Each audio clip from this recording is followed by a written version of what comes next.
my name is Allison Boyle. I'm the Events and Marketing Manager at Philadelphia's Magic Gardens, and I'm coming at you live today from my home. You know, a lot of us are stuck working at home right now, but one thing that we usually offer every day at the Magic Gardens when we're open are these things called musings. They're basically gallery talks about part of the history of the gardens or a small aspect of the gardens. And since we can't do that obviously in person right now, a few of us wanted to record some videos just to give you guys a little bit more information about Philadelphia's Magic Gardens, and then hopefully when you can come visit us again, you can come check out some of these things that we're talking about.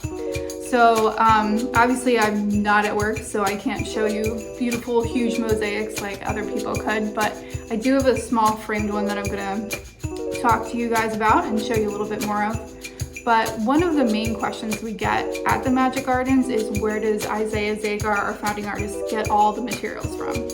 And the answer is most of them are donated materials. If people are redoing their kitchens or their bathrooms, they have extra tile or extra, plates that they broke or something like that, and they'll drop them off for Isaiah to use.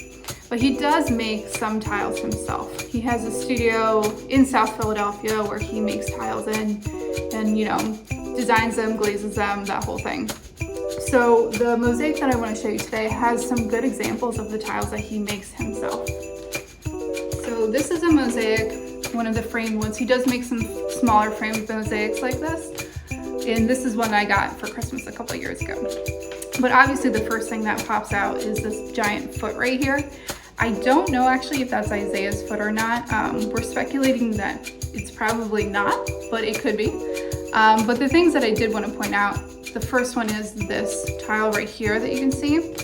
This is one of Isaiah's famous doily tiles.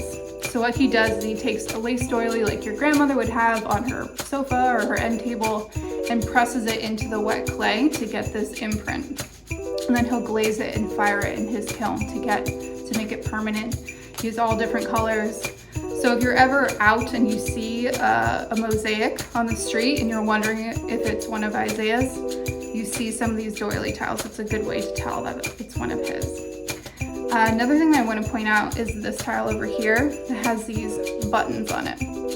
So Isaiah has the button collection of his father Asher, and so he made molds of those buttons and then used that to make some of his tiles.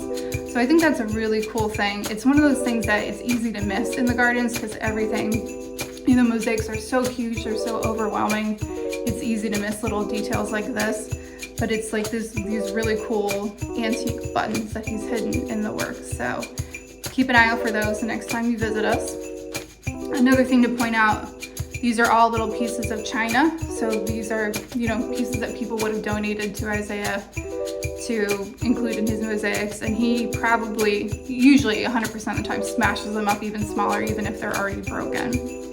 And then the last thing I want to point out about this mosaic is that it's squared, bordered around with mirror. So Isaiah a lot of times will use the mirror to outline body parts or like human figures within his work. A lot of times Isaiah will draw out on the wall the outline of what he wants the mural to be, and then around the painted lines he'll include these cuts of mirror to sort of reinforce those lines. So he does cut the mirror himself. A lot of the mirror comes from donations. Many homes in South Philly had a lot of mirror in them because they're so small. A lot of the walls would be completely mirrored to make the homes look bigger on the inside. So when they're remodeling those homes, there's a lot of extra mirror that Isaiah gets from people. So that's just a little bit about the tiles that Isaiah uses and a little bit of his method. And we'll be doing a lot more of these musings online. So if you have questions that you want us to answer, or if you have topics that you'd like us to talk about, feel free to comment or message us on Facebook or Instagram or wherever, and we'd be happy to talk more about those things. But thank you so much for tuning in. We hope you're all staying safe and healthy, and that we'll see you very soon. Thank you.